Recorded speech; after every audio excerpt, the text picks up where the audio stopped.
آپ کو معلوم ہوگا کہ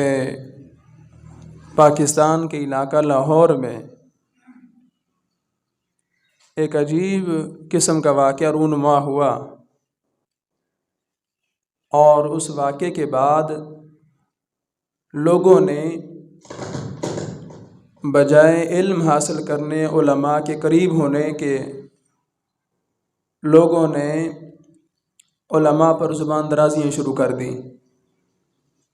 واقعہ کچھ اس طرح سے ہے کہ ایک عورت نے لباس پہنا ہوا تھا اور جس پر عربی رسم الخط میں ایک لفظ لکھا ہوا تھا پورے لباس پر، اور عوام نے صرف عربی رسم الخط کو دیکھتے ہوئے یہ سمجھا کہ شاید یہ قرآنی آیات ہیں، اور اس کو گھیر لیا۔ پولیس کو اطلاع کی گئی، پھر علماء کی طرف رجوع کیا گیا۔ جب علماء نے اس کو دیکھا تو بتایا کہ یہ قرآن نہیں ہے، یہ عربی رسم الخط میں عربی کا ایک لفظ حلوۃ ہے، جس کا مطلب خوبصورت، شاندار، بہترین، عمدہ ہے۔ تو اس عورت کو جو ہے وہ چھوڑ دیا گیا۔ اب اس واقعے کے بعد لوگ چاہیے تو یہ تھا کہ اپنی حالت زار پر شرمندہ ہوتے کہ ہم کس نہج تک پہنچ چکے ہیں کہ ہمیں قرآن اور غیر قرآن کے فرق کا بھی پتہ نہیں ہے، اور ہم نے قرآن کو اتنا ایک سمجھا کہ اب بھی ہمیں پتہ نہیں ہے کہ یہ لفظ قرآن ہے یا نہیں ہے۔ صرف عربی کو دیکھا اور ہر عربی قرآن نہیں ہے۔ اور یہ پتہ کیسے چلتا ہے؟ یہ علماء کی بارگاہ میں بیٹھنے سے پتہ چلتا ہے، دین کا علم حاصل کرنے کی وجہ سے پتہ چلتا ہے۔ لیکن شیطان ایسا بدبخت ہے کہ بجائے شرمندگی، رسوائی اور رجوع الی اللہ اور علم دین حاصل کرنے کے، کیا کہنا لوگوں نے شروع کر دیا کہ جناب یہ مولویوں نے سارا فتنہ پھیلا رکھا ہے، یہ لوگوں کی ایسے ذہن سازی کر دی گئی ہے کہ پولیس وقت پر پہنچی ہے تو عورت کی جان بچ گئی ہے، پولیس وقت پر نہ پہنچتی تو عورت آج زندہ نہ رہتی۔ حالانکہ یہ حقیقت نہیں ہے۔ کیا اس لفظ کے بارے میں پولیس والوں نے بتایا تھا کہ یہ قرآن نہیں ہے؟ یہ علماء نے دیکھ کر بتایا ہے کہ یہ لفظ قرآن نہیں ہے، یہ صرف عربی رسم الخط کا عربی ایک لفظ ہے، اور لہٰذا یہ گستاخ نہیں ہے۔ تو بجائے اس کے کہ ہم علماء کا شکریہ ادا کرتے کہ آپ نے ہماری رہنمائی فرمائی، اور آپ کے رہنمائی کی وجہ سے ایک عورت کی جو ہے وہ جان بچی، علماء کے خلاف زبان درازیاں کہ جناب انہوں نے ایسا ماحول بنا دیا ہے کہ لوگ کسی پر حملہ کرتے ہوئے اب ڈرتے نہیں ہیں۔ تو یہ واقعہ ہے۔ لیکن ہمیں کیا کرنا چاہیے؟ یاد رکھیں کہ عرب کا کلچر ہے ایسا لباس پہننا کہ جس پر عربی رسم الخط میں کچھ نہ کچھ لکھا ہوا ہوتا ہے، ڈیزائننگ میں، وہ لوگ پہنتے ہیں، اور ہر ایک کو پتہ ہے کہ یہ قرآن نہیں ہے، وہ عربی جانتے ہیں۔ لیکن ہم چونکہ عجم میں ہیں، عجمی ہیں، ہمیں پتہ نہیں چلتا جب تک ہم دین سیکھیں نہ، ہمیں پتہ نہیں چلتا کہ یہ صرف عربی رسم الخط میں کوئی عربی کا لفظ ہے یا قرآن ہے۔ لیکن لوگوں کا ایسے فرد کو گھیر لینا یا قرآن کی محبت کی وجہ سے ہے یا قرآن سے نفرت کی وجہ سے ہے؟ قرآن کی عزت، احترام، تکریم اور حرمت کی حفاظت کی وجہ سے لوگوں نے اسے گھیرا۔ تو یہ پہلو جو ہے وہ قابل دید ہے اور قابل رشک ہے کہ لوگ قرآن کی حفاظت کے لیے، حرمت کے لیے، تکریم کے لیے، عزت کے لیے جو ہے وہ ہر وقت متوجہ رہتے ہیں۔ لیکن دوسرا پہلو کہ پہچان نہ پانا کہ یہ قرآن ہے، یہ صرف عربی رسم الخط ہے، یہ شرمندگی کا باعث ہے کہ ہمیں اتنا علم ہونا چاہیے کہ ہم حقیقت کو سمجھ سکیں، ہمیں پتہ چلے کہ یہ قرآن ہے یا صرف عربی رسم الخط کا لکھا ہوا جو ہے وہ ایک لفظ ہی ہے۔ تو اس وجہ سے اپنی اولادوں کو دین سکھائیں اور انہیں پتہ ہو کہ قرآن کیا ہے۔ ہم نے صرف دیکھ کر پڑھنے پر اکتفا کیا اور یہی سمجھا کہ بس ہم کامیاب ہیں، لیکن قرآن صرف اس وجہ سے نازل نہیں ہوا تھا کہ ہم اس کو جو ہے وہ ناظرے کے طور پر پڑھتے رہیں اور ہمیں پتہ نہ ہو کہ قرآن کیا کہہ رہا ہے۔ قرآن اللہ کی طرف سے احکام کی ایک مکمل کتاب ہے، ضابطۂ حیات ہے۔ تو اس کی صرف تلاوت پر اکتفا تو کافی نہیں ہے۔ تلاوت سے آپ کو ثواب تو مل سکتا ہے، لیکن آپ کی زندگی میں قرآن کو، اس کے احکام کو جو نافذ کرنا تھا، لاگو کرنا تھا، اس پر عمل کرنا تھا، وہ تو فہم قرآن کے بغیر حاصل نہیں ہو سکتا۔ تو اس لیے قرآن کریم کو صرف ناظرہ پڑھنے پر اکتفا کرنا یہ کافی نہیں ہے۔ قرآن کو سمجھنے کی ضرورت ہے۔ قرآن کو سمجھیں، یہ اللہ کا پیغام ہے، اس کی تلاوت پر اجر اور ثواب ضرور ہے، لیکن اصل جو مقصود ہے وہ یہ ہے کہ قرآن کو سمجھیں، پھر اس پر عمل کریں اور اپنی زندگی کو اسلام کے مطابق ڈھالیں، قرآن کے مطابق ہم عمل کریں۔ تو اس لیے اپنی اولادوں کو دین سکھائیں۔ پھر عرب کا کلچر ہے، وہاں لوگ ایسا لباس پہنتے ہیں، یہاں ایسا لباس نہیں پہنا جاتا، اور عرف کا، کلچر کا بڑا عمل دخل ہوتا ہے۔ ایسا کام ہرگز نہیں کرنا چاہیے کہ جس کی وجہ سے آپ کو شرمندگی اٹھانا پڑے۔ قرآن کریم میں بھی ہے وَلَا تُلْقُوا بِأَيْدِيكُمْ إِلَى التَّهْلُكَةِ، اپنے آپ کو خود ہلاکت میں نہ ڈالو، اپنے آپ کو خود جو ہے وہ مصیبتوں پر پیش نہ کرو، اپنے آپ کو خود جو ہے اپنے ہاتھوں کے ذریعے جو ہے وہ ہلاکت میں مبتلا نہ کرو۔ اور حکم بھی ہے کہ اتقوا موازی التہمہ، تہمت کے مقامات سے بھی بچو، مقامات سے بھی بچو، تاکہ لوگ آپ کو گستاخ نہ سمجھیں، لوگ آپ کو بے ادب نہ سمجھیں، اور ایسے مقامات کے جہاں پر تہمت لگنے کا خطرہ ہے وہاں جاؤ ہی نہیں، وہاں ٹھہرو ہی نہیں، اس طرف منہ ہی نہ کرو، اور اپنی عزت کی حفاظت کرو، اپنی جان کی حفاظت کرو۔ لیکن چونکہ ایک خلاف عرف، خلاف کلچر جب یہ لباس پہنا گیا تو اس کا ریئیکشن تو آنا ہی تھا، اور لیکن شکر ہے کہ اس کی جان بچ گئی، اور علماء نے وقت پر رہنمائی فرمائی اور بتایا کہ یہ لفظ قرآن نہیں ہے۔ لیکن یاد رکھیں کہ وہاں کا کلچر ہے وہ پہنے، ہمارے لیے یہ مناسب نہیں ہے، چونکہ ہم اللہ کے فضل سے باادب لوگ ہیں، ہمیں چاہے علم میں کمی ہوتی ہے لیکن ادب ہمارے ہاں اہل سنت کے ہاں بہت پایا جاتا ہے، اور ادب جو ہے یہی بہترین چیز ہے۔ اسی ادب کی وجہ سے ہی حضرت بشر حافی رحمۃ اللہ تعالی علیہ جو ہیں وہ بہترین ولی بنے۔ شراب کی حالت میں آپ جا رہے ہیں اور شراب کے عادی تھے، نشے کی حالت میں گزرے تو اللہ کا نام زمین پر گرا ہوا دیکھا،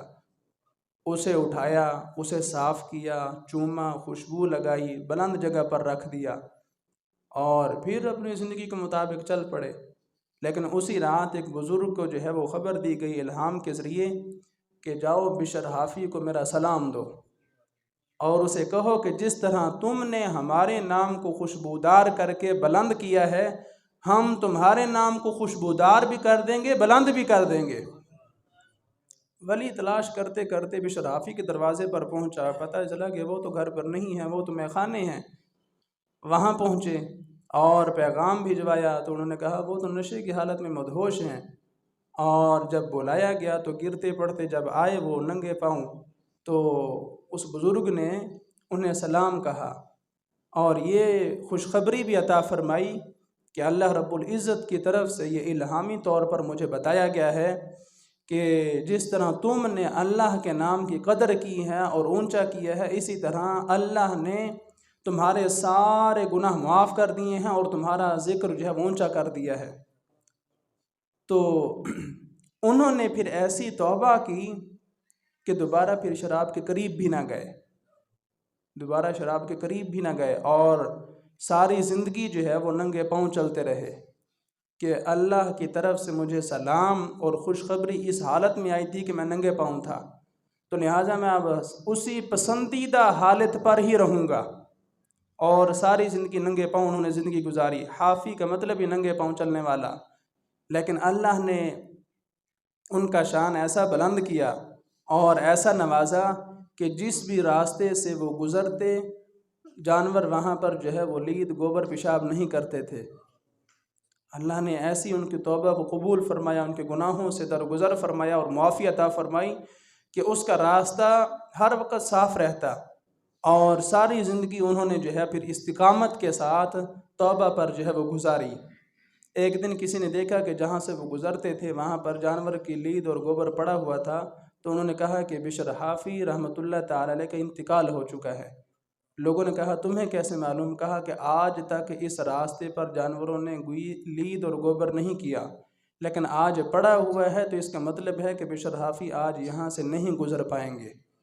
جب تحقیق کی گئی تو پتہ چلا کہ واقعتاً حضرت بشر حافی رحمۃ اللہ تعالی علیہ کا انتقال ہو چکا ہے۔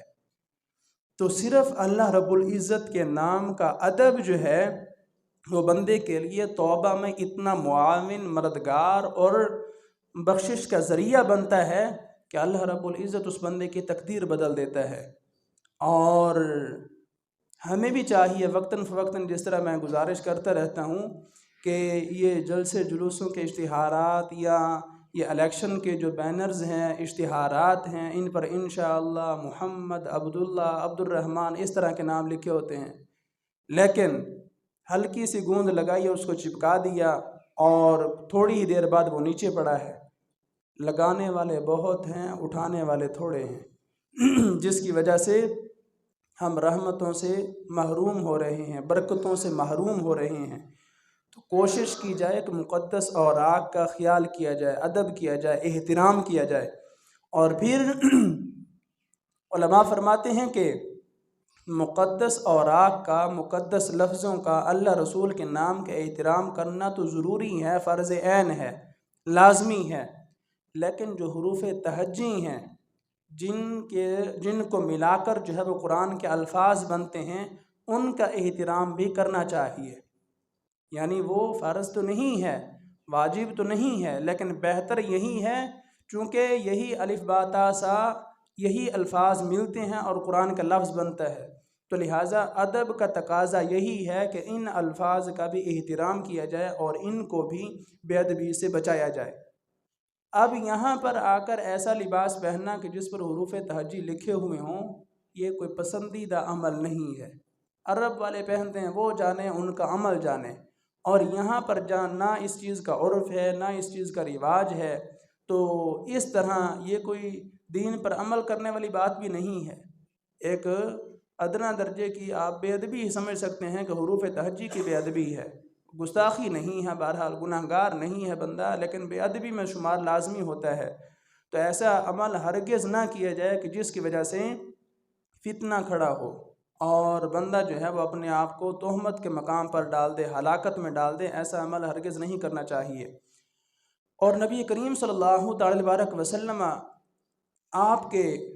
فرامین سے بھی ہمیں جو ہے وہ یہی سبق ملتا ہے۔ حضرت عائشہ صدیقہ رضی اللہ تعالی عنہ سے روایت ہے، بخاری شریف میں یہ روایت موجود ہے۔ عن عائشہ قالت سألت النبی صلی اللہ تعالی وسلم عن الجدر امن البیت ہوا۔ حضرت عائشہ صدیقہ رضی اللہ تعالی عنہ فرماتی ہیں کہ میں نے حضور کی بارگاہ میں عرض کیا، یا رسول اللہ صلی اللہ تعالی وسلم، یہ خانہ کعبہ کے ایک سائڈ پر جو حتیم ہے، تو بتائیں کیا یہ خانہ کعبہ کا حصہ ہے؟ قال نعم، حضور نے فرمایا ہاں، یہ خانہ کعبہ کا حصہ ہے۔ اور قلت، میں نے عرض کی، فما لهم لم يدخلوه في البيت، تو پھر بنانے والوں نے اس کو خانہ کعبہ میں داخل کیوں نہیں کیا؟ چونکہ حضرت ابراہیم علیہ السلام نے جو خانہ کعبہ بنایا تھا، حتیم وہ خانہ کعبے کے اندر ہی تھا، اور بعد میں جب اس کو دوبارہ تعمیر کیا گیا، پھر اس کو جو ہے وہ الگ کر دیا گیا حتیم کو، اور خانہ کعبہ کی عمارت کو چھوٹا کر دیا گیا۔ تو حضرت عائشہ صدیقہ رضی اللہ تعالیٰ عنہ نے بھی وہی سوال کیا کہ حضور پھر اس کو خانہ کعبہ کے اندر داخل کیوں نہیں کیا گیا، اس کی عمارت کو مکمل طور پر انہی بنیادوں پر قائم کیوں نہیں کیا گیا جن بنیادوں پر حضرت ابراہیم علیہ السلام نے بنایا تھا۔ حضور نے اس کا جواب ارشاد فرمایا، قال ان قومک کثرت بہم النفقۃ، اس وجہ سے کہ فرمایا تمہاری قوم کے پاس مال جو ہے وہ کم پڑ گیا تھا جب خانہ کعبہ کی تعمیر ہو رہی تھی، اور اس پر خرچ کرنے کے لیے باقاعدہ یوں سمجھیں کہ التزام کیا گیا تھا، منت مانی گئی تھی کہ ہر بندہ صرف حلال کا پیسہ ہی اس کام میں خرچ کرے گا اور حرام کی ہرگز اس میں ملاوٹ نہیں ہوگی۔ اور اس وقت مال کی کمی کی وجہ سے حضرت ابراہیم علیہ السلام کی بنیادوں پر خانہ کعبہ کو بنانا جو ہے وہ ممکن نہ تھا، اس وجہ سے انہوں نے اپنی مالیت کے مطابق اس کو جو ہے بنا دیا، اور جو جگہ باقی بچ گئی وہاں پر حتیم کی دیوار جو ہے وہ کھینچ دی۔ تو پھر حضرت عائشہ صدیقہ رضی اللہ تعالی عنہا آپ نے عرض کی، قلت فما شأن بابہ مرتفعا، پھر حضور اس کی وجہ کیا ہے کہ حضور خانہ کعبہ کا دروازہ اتنا بلند کر دیا ہے، زمین کے برابر ہونا چاہیے تھا، جس طرح ہمارے مسجدوں کے دروازے زمین کے برابر ہیں، لیکن اس کا خانہ کعبہ کا دروازہ جو ہے بہت بلند ہے، اس کی کیا وجہ ہے؟ قال، حضور نے فرمایا، فعل ذاکی قوموں کی لیدخلوا من شاء ویمنعوا من شاء، فرمایا کہ یہ تمہاری قوم نے یعنی عرب لوگوں نے یہ اس وجہ سے کیا ہے تاکہ وہ جسے چاہیں خانہ کعبہ میں داخل ہونے دیں اور جسے چاہیں خانہ کعبہ میں داخل ہونے سے روک دیں، یہ اس وجہ سے اس کو بلند کیا ہے۔ اور پھر حضور نے ارشاد فرمایا، وَلَوْلَا أَنَّ قَوْمَكِ حَدِيثٌ عَهْدُهُمْ بِالْجَاهِلِيَّةِ، اگر تمہاری قوم نے زمانہ جاہلیت کو ابھی نیا نیا قریب ہی نہ چھوڑا ہوتا، فَأَخَافُ أَن تُنْكِرَ قُلُوبُهُمْ، پھر مجھے خوف ہے کہ ان کے دل جو ہیں وہ ناپسند کریں گے، مکروہ سمجھیں گے، ان ادخل الجدر فی البیت، کہ میں اس حتیم کو خانہ کعبہ کے اندر داخل کر دوں، وَأَنْ أَلْصِقْ بَابَهُ فِي الْأَرْضِ، اور میں اس کا دروازہ جو ہے وہ زمین پر لے آؤں۔ کیا حضور سمجھانا چاہتے ہیں کہ لوگوں نے ابھی نیا نیا کلمہ پڑھا ہے، زمانہ جاہلیت کو ترک کیا ہے، اور اگر میرا ارادہ یہی ہے کہ میں خانہ کعبہ کو ایک مرتبہ شہید کروں اور حضرت ابراہیم علیہ السلام کی بنیادوں پر دوبارہ اسے جو ہے وہ تعمیر کروں،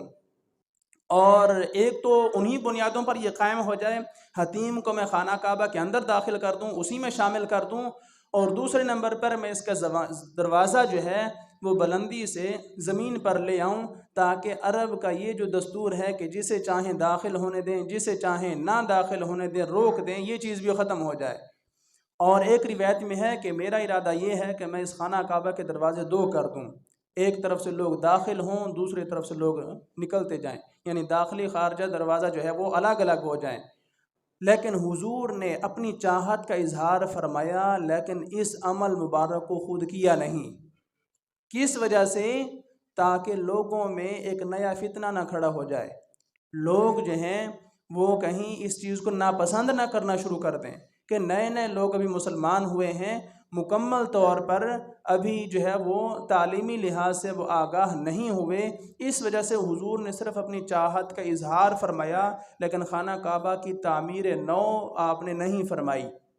خانہ کعبہ کے دروازے کو زمین پر حضور نہیں لائے، اور حتیم کو خانہ کعبہ کے اندر داخل نہیں فرمایا، کس وجہ سے؟ تاکہ لوگوں کے اندر فتنہ نہ پیدا ہو جائے۔ حضور خانہ کعبہ کی اثر نو تعمیر اور حتیم کو خانہ کعبہ میں داخل کرنا، دروازے کو زمین کے برابر کرنا، اتنے عظیم کام کو کس وجہ سے چھوڑ رہے ہیں؟ تاکہ لوگوں کے اندر فتنہ نہ پیدا ہو۔ لیکن ہم ایسے بے احتیاط لوگ ہیں کہ ہم نے صرف ایک لباس پہن رکھا ہے اور لوگوں کو جو ہے فتنے میں مبتلا کر رکھا ہے۔ تو ایسا کام ہرگز نہیں کرنا چاہیے کہ جس کی وجہ سے لوگ فتنے میں مبتلا ہوں اور آزمائش میں جو ہے وہ پائے جائیں، اور خود بندہ جو ہے وہ اپنے آپ کو آزمائش میں مبتلا کر دیں، تو ایسا کام ہرگز درست نہیں ہے اور مناسب نہیں ہے۔ اور پھر دوسرا پہلو کہ جو علماء پر اعتراض کر رہے ہیں، زبان درازیاں کر رہے ہیں، وہ خود دین سیکھیں، علماء نے تو اس عورت کو نہیں گھیرا تھا، علماء نے تو بلکہ اس عورت کی جان بچائی ہے، اور اس لفظ کو دیکھ کر رسم الخط کو پہچان کر بتایا ہے کہ یہ قرآنی لفظ نہیں ہے، لہٰذا یہ گستاخ بھی نہیں ہے، اور اس کو مارنا، تشدد کرنا اور قتل کرنا تمہارے لیے بالکل جائز نہیں ہے۔ علماء نے جان بچوائی ہے، مروانے والے نہیں ہیں، بچانے والے ہیں۔ تو واقعہ کیوں رونما ہوا؟ کم علمی کی وجہ سے۔ اور سکول کالج کی تعلیم تو بہت ہے، دنیاوی تعلیم تو بہت ہے، لیکن اس تعلیم کی بنیاد پر وہ ایک لفظ بھی نہ پہچان پائے، چاہے وہ سرکاری ملازم ہیں، چاہے وہ غیر سرکاری لوگ ہیں، لیکن کسی کو بھی پتہ نہیں چلا کہ یہ لفظ قرآنی ہے یا غیر قرآنی ہے، تو بتانے کے لیے پھر بھی علماء کا دروازہ ہی کھٹکھٹانا پڑا۔ انہوں نے رہنمائی فرمائی، بجائے شکریہ ادا کرنے کے کیا کہا کہ لوگوں کو ایسی تربیت کر دی ہے، اکسا دیا ہے کہ لوگ اب ہر بندے کو گھیر لیتے ہیں۔ ہر بندے کو نہیں گھیرتے، اس نے ایسا لباس پہنا ہے، لوگوں کے دلوں میں قرآن کی محبت کی وجہ سے انہوں نے اس عورت کو روکا کہ شاید یہ لفظ قرآنی نہ ہو اور قرآن کی بے ادبی نہ ہو رہی ہو۔ تو لہٰذا اپنی اولادوں کو دین سکھائیں، تعلیم دیں، انہیں پتہ چلے، تاکہ آئندہ کے لیے ایسے واقعات رونما نہ ہوں۔ ہمیں پتہ ہونا چاہیے کہ قرآن کیا ہے اور غیر قرآن کیا ہے، ہمیں اس کے اندر فرق کرنا چاہیے۔ علماء کے خلاف زبان درازیاں کرتے ہیں، علماء اللہ کے فضل سے جو ہے وہ 10-12 سال 15 سال لگا لیتے ہیں، اور انہیں اتنا بھی ادراک ہوتا ہے کہ یہ لفظ قرآن کا ہے، یہ لفظ حدیث کا ہے، اور یہ لفظ جو ہے وہ فقہ کا ہے، اور یہ لفظ ویسے ہی عربی کا ہے۔ قرآن کے اندر بھی فرق کر سکتے ہیں، حدیث کے اندر بھی فرق کر سکتے ہیں، فقہ کے احکام کے اندر بھی فرق کر سکتے ہیں، اور عام عربی بول چال کے اندر بھی فرق کر سکتے ہیں۔ اللہ کے فضل سے اتنی صلاحیت جو ہے وہ علماء کے اندر پیدا کی جاتی ہے، جس کام کی خاطر وہ اپنی زندگی کا ایک عظیم حصہ جو ہے وہ وقف کر دیں،